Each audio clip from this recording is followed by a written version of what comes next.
बड़ी टेंशन में बानी। का भइल हो?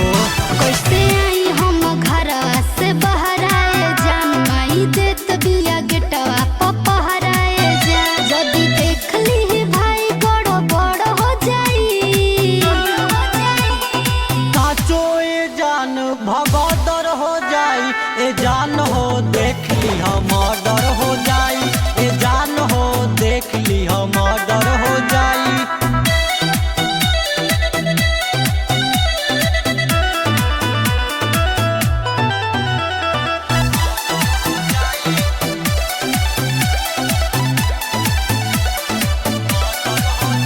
हम कहतानी तबो ना बात मानेला, आके गलिए में जान रंगबाज बनेला।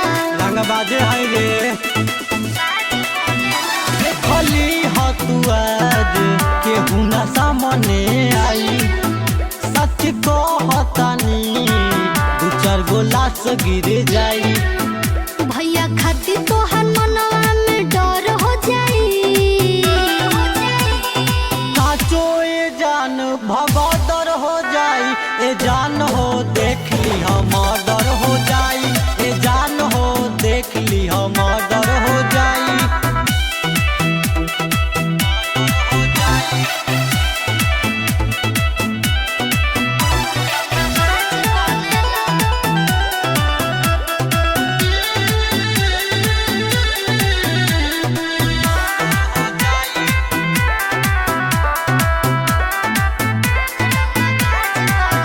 जान कहीं का बहुते लाचार बानी, बाकी भीतर से करत प्यार बानी। बम फेंक दी का